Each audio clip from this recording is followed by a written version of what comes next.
Hello,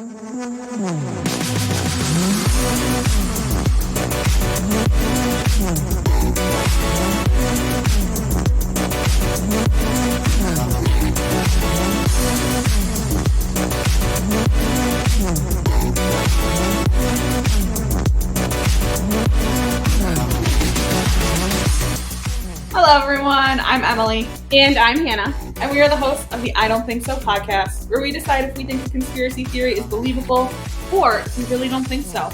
Here at the I Don't Think So podcast, we are affiliated with Flurry Sports, and we present all our theories on your favorite place to listen to podcasts every Wednesday. If you like what you hear, give us a like, a share, and follow us on our Twitter at I Don't Think So _EH. Yeah, so make sure you follow that because Hannah and I's last episode of our season will be on the 30th of this month. So, and then we'll be taking a little bit of a break because that'll be our 1 year anniversary of starting this podcast. So make sure you follow us, see what we're up to on our itty bitty teeny tiny hiatus for a little bit. So Hannah, last week we talked about aliens. Love that. Love aliens. We had I was going to say our first special guest, but not our first, but like first time on the show, Dan. First time on the show, Bloody Dan. Good times. Yeah, and I think it's great. I saw so much stuff about aliens this past week. Mm-hmm. Like so many UFOs were reported this past week, like just flying around and everybody's like, I don't care. No. Okay. Well, damn. I feel like people should take it like slightly more seriously, but at the same time, they're just like, what do you want me to do? Also, I think my phone is obviously listening to me because I then got a conspiracy theory about how if you have a dollar bill and you turn the contrast all the way up, there's a alien's face on it. It's just George Washington. It's just George Washington. And I was like, ain't that crazy that if you completely change the way a picture looks, it can look like something else? That sounds like a conspiracy to me. Ain't that crazy? So maybe aliens are running the government. If you Photoshop something, it can look like something else. You can look completely different. Yeah. So I was like, oh, that's crazy. So I was out doing my little searchy search, trying to figure out what the heck I wanted to talk about this week. And originally I thought it'd be fun to do something with ancient Egypt. And there's this conspiracy that dinosaurs helped build the Great Pyramids. Mm-hmm. Or aliens. Or aliens. That's also an aliens one. But then I was like, every article I found was like, who could ever believe this? Idiot. Stupid. And every piece of information that was found on it has been falsified and crazy. And it was so shocking. So I was like, no, I can't do that. So I'm like, well, I don't know what I want to do. So Hannah, I found something that isn't quite in your wheelhouse, but it's in your dad's. Perfect. Child of somebody who likes things must also know things about it. Absolutely. And I mean, you know about this bunch of people as well. So, have you ever... Can I guess? Yeah. Is it the Beatles? It is the Beatles! What's something my dad likes that's a group? Yeah, it is. The theory's about the Beatles. So, it could have very well been about swamp people too. So, ditto. I love swamp people. I love that show. I was about to say that. I love that show. Okay, it's so fun. But not just about the Beatles. I'm going to talk to you a little bit about the 1960s British invasion. Ooh. So, it was called the British Invasion. If you are from and old enough to know what the 60s were like, you might remember it as being a time of fuck authority, we hate war, peace and love. Let's have long hair and just love each other. So it's this whole movement of that time was kind of those key things of screw the government, we hate war, hell no, we won't go. This theory is sounds familiar. Now. Yeah. History's cyclical, I don't know what to tell you. So this theory is that it was all by design, and it was all kind of a mind control to manipulate what the baby boomer generation thought and language and slang that they used to control the masses. So the idea is that a bunch of these bands that were big at the time, so like you're thinking Guns N' Roses, and particularly the Beatles, were created by the Tavistock Institute of Human Relation, as well as its child organization, the Stanford Research Institute, developed by the Grateful Dead. Ooh, like the band? Yeah. Love that. So you would see that Alan Trist, who's a social engineer for the Tavistock Institute, became the shadow manager of Grateful Dead. And his father, Eric Trist, was one of the principal founding members of Tavistock. So it was kind of a part of a development of a dynamic psychological warfare model that he used on foreign and domestic populations. So things like how the French Revolution had different things going on with it. They used music and bands to sway people's opinions of public things. The purpose was to mobilize mobs in like opposition to the state and kind of a mass destabilization operation. So like, again, the 60s, rebel against society, let your hair grow out, take some LSD. Among other things. Maybe these LSD tablets were created by the CIA to make you a little bit more impressionable as you're listening to music of the people like the Beatles saying, fuck the government, we hate war. Maybe. So the Beatles and the Stones, the Rolling Stones, were two sides of the same coin. Except for if you compare them to people who love either of them, they're pissed. Very different.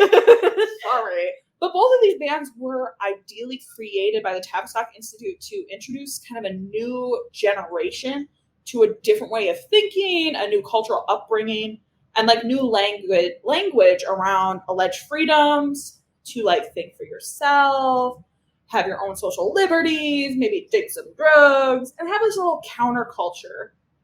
And it was all supposedly manufactured. So the lyrics from the Beatles, the covers of the Rolling Stone albums, their managers were all derived from the Tavistock Institute, as their name is the control of human behavior. Ooh. So a little bit about the Tavistock Institute. It was founded in London in 1946. And it came from a grant from the Rockefeller Foundation, So the Rockefellers were trying to indoctrinate people. I should have known. But it's a nonprofit kind of think tank, policy and consulting organization. It publishes like Human Relations and Host Evaluation, the International Journal of Theory, Research and Practice, a scholarly journal. And so according to them, they just kind of help assist organizations create social change in a way that's positive for them and sell their products. So they're based in London, and its prophet, Sigmund Freud, crazy, we all maybe have heard of him. He settled in Mansfield Gardens when he moved to England. He was given a mansion by Princess Bonaparte. Tavistock's pioneer work in behavioral science along Freudian lines of controlling humans established as the world center of the foundation of ideology. So now, Tavistock Institute operates a $6 billion a year network of the foundations in the U.S., all of it funded by us, taxpayers. Love that. Ain't that fun? Love paying we for get to pay our own mind control. Yeah. So, and then they have that kind of like child, the Stanford Research Institute, which also joins the Hoover Institution. That one is a $150 million a year operation with over 3,300 employees. It carries out programs on surveillance, and it works with like over 400 different companies. It's an extensive operations and intelligence for the CIA, and it's the largest institute on the West Coast promoting mind control and the behavioral sciences. Interesting. Ain't that fun? Mm-hmm. I'm telling you. we just have a great time with all of these. So kind of more on to the Beatles a little bit. It just seemed like they kind of came out of nowhere in the middle of Britain and then very quickly rose to fame over there and moved to the US. So when we realized that like music could have an impact on them, they kind of introduced these 4 mop top dudes with incredible talent from Liverpool, England, to continue influencing generations at that time and even generations to come with the Beatles, still singing. And it's all scientifically planned and a well-executed agenda to steer the youth of the 70s to a counterculture that they could identify with by giving teens the false choice and influence through their music. It is estimated that not estimated, that's a wrong word. It's supposed that all of the Beatles songs were written by this guy named Theodore Adorno. Okay, like theorized. Yeah. Okay. Thank you. Yeah, and so he's this guy. He left Germany in the spring of 1934. He ended up in Oxford, New York, and then moved to Southern California, where he wrote a lot of books for what became kind of famous, including The Dialect of Enlightenment, Philosophy of New Music, and The Authoritarian Personality, and Minima Morala. From these years came his provocative critiques of mass culture and culture industry. So he was really part of that subculture of like what the 60s ended up becoming. He ended up returning to Frankfurt in 1949 to take up a position in the philosophy department. He quickly established himself as a leading German intellectual and a central figure in the Institute of Social Research. He founded as a freestanding center for Marxist scholarship in 1923. The institute had been led by Max Horkheimer since 1930. It provided a hub for what is now known as the Frankfurt School, and he became the director in 1958. So there's this kind of great online meme suggesting that he was the brain behind the Beatles. So picture this. It's 1963, and Lennon and McCartney are struggling with the composition of She Loves You. So, She Loves You, says Lennon. What comes next? Yeah. Says good old Theo. And they're just like, oh, what a great smashing, brilliant. Yeah. Yeah. And as a result, that was a huge hit. It became quite the smash. And it's the Beatles' all-time best-selling single. Blah, blah, blah. Like I said, we've been doing this for almost a year. You'd think I'd get better at talking. No, I lied. So, actually, this is a true story. In fact, of course, Adorno, as you might have expected, did not like the Beatles. With their beat combo and everything they stood for. So, what can be simply urged against the Beatles, he would say during a discussion in the magazine as Kenty in 1965. He said, quote, is simply that what these people have to offer is something that is really, I'm not going to say the next word because it's offensive, in terms of its own objective content. It can be shown that the means of expression that are employed and preserved here in reality no more than traditional techniques in degraded form. So he was kind of really big against the Beatles at this point in time. Although he did help them write a song. So I'm not totally sure like where that crossed over. But the idea is that he was all behind writing the songs for those big bands, such as the Rolling Stones, such as the Beatles, and things even just like how they shifted culture in that time, especially within his theories of like, if you're high on LSD and you're getting told like, do X, Y, and Z to a poppy catchy hit, you're more likely to agree with them and believe them. Yeah. Interesting. Yeah. That's all I'm going to read. I mean, this article that I'm reading, if you would like to read more on it, you can. It's called How the Tavistock Institute Invented the Beatles. So feel free to read it. It's very long. I did read it once before. It's got a lot of good information in it if you're feeling interested. But yeah, kind of the Grateful Dead was also thrown in there. That's the Sure. other one that I forgot about. The birth of rock and roll, baby. I find it interesting though that like people think specifically that the Beatles were like being like invented by the government when like it's also theorized that the government was trying to like shut them down. Like specifically like a lot of people theorize that John Lennon was like killed because of all of these things. Yeah. And the man that killed him was very against him, like speaking out against war, against like this idea of like peace and love and like humanity, blah blah blah. Don't we all hate peace and love? Interesting that like it's kind of working on both ends. Not that our government's never been known to work against it. So not our government. No. No, but I think it sounds like this Tavistock Institute was not even necessarily focused on just like governmental change. It was more focused on like, can we control people? Yeah. Well, I'm sure they're doing a lot of research behind it too and seeing like the effects of both of these things together, because obviously it's like not everyone who takes LSD listens to these bands, and not everyone who listens to these bands takes these drugs. And just because the both of those things happen also doesn't mean that they're being brainwashed. Or neither of them things happen that they don't necessarily agree with whatever the Institute's trying to go for, right? And so it is interesting to think like look at studies and look at institutes and see how things are happening, because I guess like one thing I've noticed a lot, especially through a lot of this research, is like how corrupt a lot of things are. Yeah. And it might be because of like how naive I was about certain things. I'm very gullible. I can be very naive at times. Yeah. And so it's interesting to see how much influence like people with money and people with power have over things that you wouldn't necessarily like to me I wouldn't even think about. No. You know what I mean?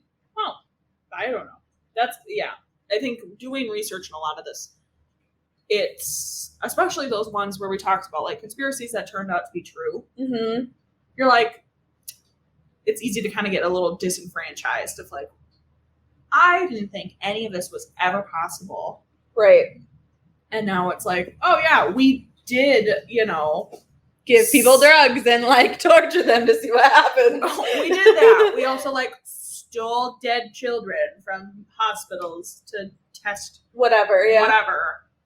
Fun episode for you if you want a trigger warning there. But yeah, so I think I don't necessarily know if I believe that all of these bands were manufactured by one institute. Do I have a sinking suspicion that like the Beatles probably had some people around them helping them write their songs?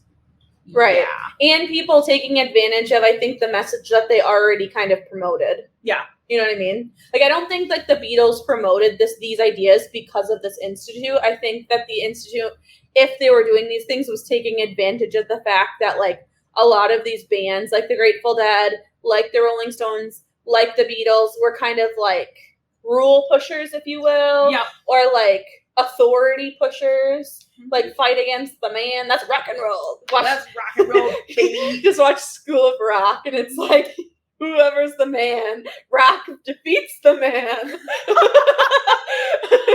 that movie. And so I think it's one of those things where it's like, it was kind of a combination of a lot of ideas that like people are going to take advantage of these ideas to manipulate people if they can. Right. And I think you also have to think about like what was currently going on in the US at that time. That was the Vietnam War. Yep. Where a lot of people were, for the first time, seeing the effects of war on TV and like hearing it. And it was definitely a war that the US didn't need to get into. And then it was kind of the quote unquote first war we ever lost. Supposedly. Because we weren't at war. Allegedly. Again, this is all alleged. No one should sue me. And we're not against any people that had to go over and fight. No, because absolutely we know that not. It wasn't people's choice. I think, personally, I can say for myself, I am very much pro-veteran. We don't need to go on a huge rant. I'm just like, we're pro-vet. I am anti-war, but I am pro-vet. So there we go. take that in your pipe and smoke it. But yeah, so that's all I really have to say about that theory, which will transition us, maybe not so nicely, into our next segment, which is our Absolutely Not segment. Hannah and I have been on a bit of a kick here of reading Am I the Asshole stories, and today will be no different. Love that. So this one, I personally feel very strongly about. I forgot how much I hate people. Yeah, well, that. And how much, like, this topic just is such a deep, gives you, like, a visceral reaction. Yeah, I'm like, can feel my blood pressure rising. So, here it is. It is, am I the asshole for leaving and ruining the vacation over a harmless prank?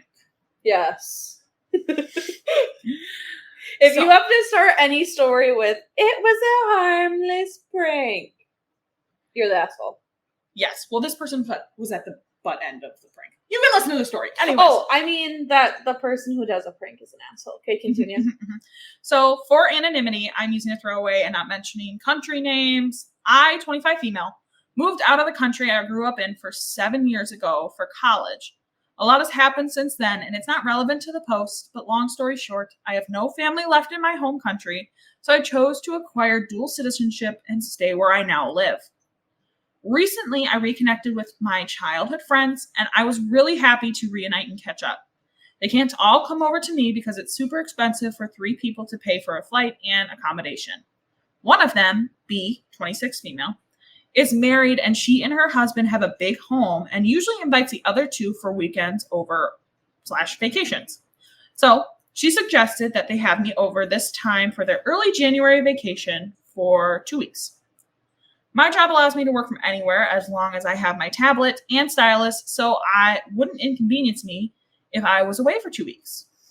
The others took their time off work, I think. The vacation was great for the most part, and they were all kind to me despite all the years apart. B's husband was welcoming, but that's where the conflict came in. Whenever I took some time to myself to work a little, he would be there, making small talk and joking around. Sometimes he would tell me things about himself and then say he doesn't feel like he has anyone to share this stuff with. I have no problem with being a confidant of some sort, but I believe a husband shouldn't be spending too much alone time with his wife's friends, no matter the reason. I told him this when it got too uncomfortable, and I explained my reasons. That is when he got really inappropriate and tried to shoot a shot. I freaked out and told him something along the lines of, quote, B is a great woman, and I can't believe you would disrespect her like this. Things got awkward after that, so I told my friends I'll find a hotel to stay for the rest of my stay.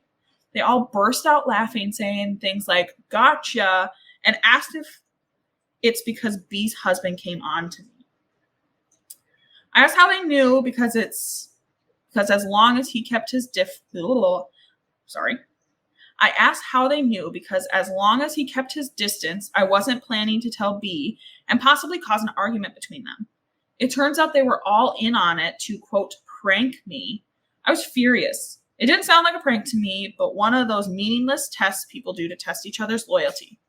Things got heated, and I left to find a hotel after giving them all a piece of my mind, including B's husband. I got here yesterday evening. One of the other friends called me saying vacation is ruined since B's husband is angry that I called him an a-hole in the argument and wants them to leave. She hopes I could apologize. Also, B does this to all her new friends to, quote, see how loyal they are because her husband is handsome and a great guy and women want him. I responded with, quote, I wish I gave in to this great guy then, and hung up. Now that I've calmed down, I think I maybe went a little too far with my response. Am I the asshole? No. If you have to test your friends to see if they're going to come on to your husband, you don't have trust in your friends. So either your friends are shitty or you have some emotional issues or you don't trust your husband. Second of all, the fact that your husband was like chill with it and it sounds like it's happened multiple times is fucked. Sounds like your husband feeds off of women being uncomfortable in his presence. Or just the attention of all of it. Yeah. It just, no. You're not the asshole. They are all assholes. Sounds like you don't need to go back and see them ever again. No. I have always hated pranks and prank culture. Now, there are certain things that I'm like, oh, ha, ha, ha. It's when it's genuinely harmless of like, I saw a TikTok of someone who like snuck a pie into bed and was like, eating a pie in bed without my husband knowing. Mm-hmm. Okay, cool. Yeah. When it's stuff like this where it's clearly just like trying to embarrass somebody, trying to test somebody's loyalty, trying to do like I just wanted to see how you would react when I've done this awful thing. Yeah. Those are never funny. Well, it's not a prank. Like, to me, it's just not a prank. Like, you're just being untrustworthy and mean. Right. The whole like, oh, I fake cheated on my partner. No, I hate that. I've never understood how those are funny. I think a lot of people are like, oh, well, their partner knew, so it's fine. But then it's like, no. Firstly, don't disrespect me in that way. Mm-hmm. Of thinking like my reaction to believing that someone who I love and care about is sleeping with a different person is like funny. The butt of a joke. Yeah. That's just off the bat start. I just don't understand pranks for the most part. I think a lot of them come from places of being very malicious and cruel. And like you're feeding off of the pain, embarrassment, anger of others. Yeah. Like that's all it is. Like I'm trying to think of like even ones that you're like, oh, I just push my girlfriend down every time she walks near water. Mm-hmm. It's like, it's not funny. The only pranks I've ever seen as like funny are when like someone else is making themselves the butt of the joke and it's like it's literally not harmful, like it's just silly. Like I think of like there was this one TikTok where it was a guy who had like a fart machine in his pants and was like running past people and was like, oh my god, and he's like farting or whatever and he's like just filming people's reaction like, oh no. Like that is like, okay, whatever. Like he's not hurting anybody. No. He's putting himself at the butt of the joke. He's not putting someone else at the butt of the joke. And he's literally just trying to be, like, silly, right? Yeah. That is, like, again, not a bit, like, it's not, you're not hurting someone. He obviously got their permission to post it. And if someone, like, there's never bad reaction. So if there's someone who didn't react well, like, I'm assuming he wouldn't put it in there. Like, you're just not trying to embarrass people. You know what I mean? Yeah. I also don't love, like, scaring pranks. No, I hate being scared. I hate being scared. The one common theme you see with these pranks is, and I'm not even, like, there's this one where this guy hides in a bush, and that one to me is, like, whatever. Because, again, I think he gets permission from people to post it, and people typically are ending up laughing, and it's no big deal. But it's, like, the ones where it's, like, oh, I scare my spouse every day. I would hate that. And I'm like, maybe it's me. Maybe it's my humor. Mm-hmm. And I'm telling you, every one of those videos, you hear their spouse saying, stop. Yeah. Stop. That's not funny. Stop. Right. And it's like, okay, what's... like someone setting a boundary for you and you're crossing it. What's the point of continuing to scare somebody or, like, do that when they've asked you repeatedly to stop? And it's like, oh, it's funny. Because I love seeing someone in fear.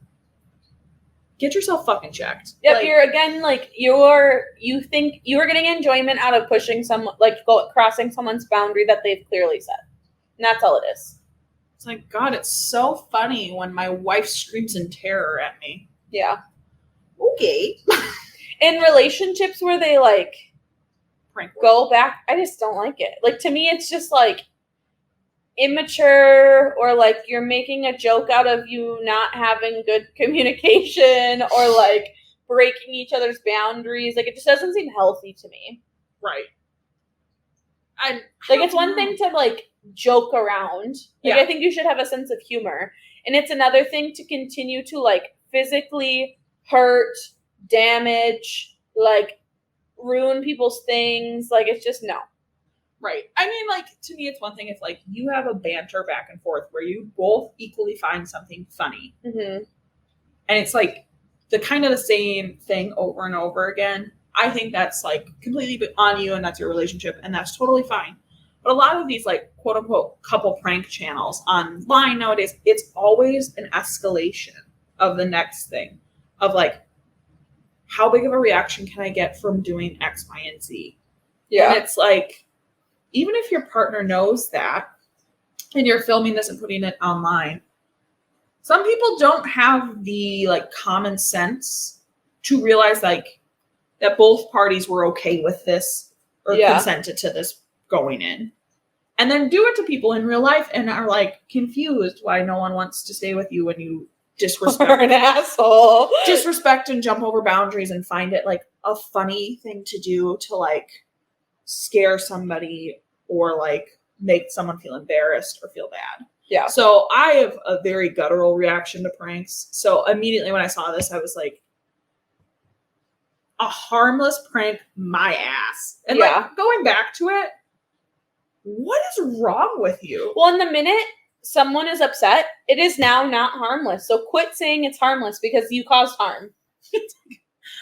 And like again, you are just not taking responsibility of your actions.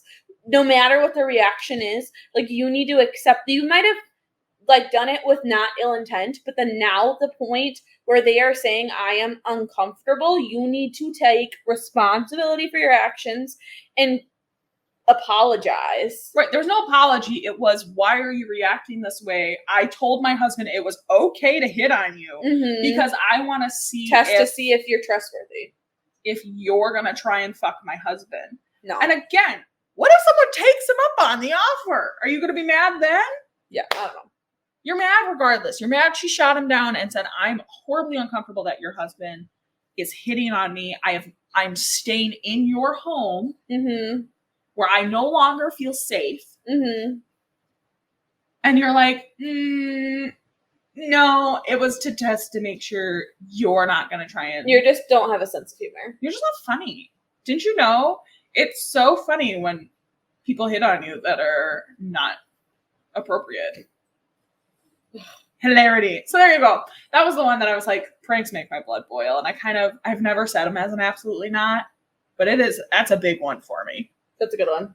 There's only one thing I need to repeat because it happened to me again this week and I've been waiting to say it.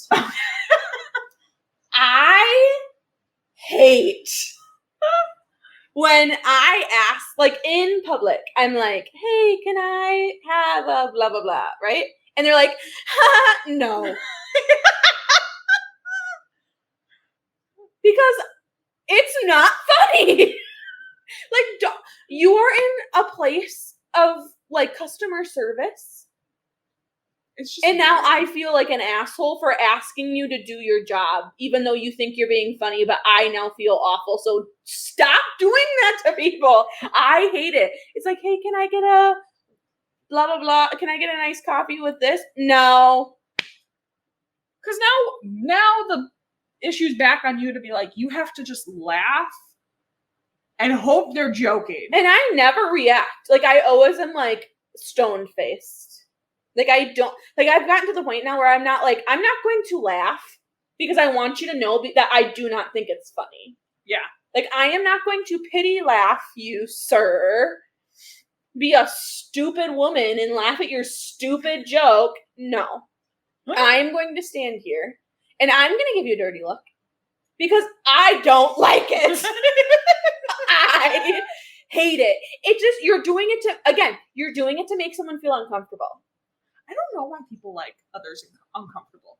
Like, what is wrong with you? I hate it. You know what I don't love? When people are uncomfortable around me. Because I want to be a safe space for people. I hate it. You so fucking much. Weirdos. Like, why are you so in love with, like, making people want to, like, vibrate out of their skin? I don't know. But I know I've said it before, but I had to say it again. It's a good one. I mean, it really is. And I'll say it every week. I don't care.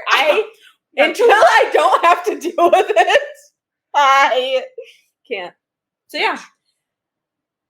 If you like what you hear, definitely check out our Twitter. I'll try to post some stuff on there in the meantime during our hiatus. We do have 2 episodes left. You'll get to hear one more from me. And Emily and I are kind of working on a combo, wombo, jumbo, fun last episode of the first season. So come back the next 2 weeks, and we are so excited to share with you. Yeah, we will see you guys next week, Wednesday. Bye.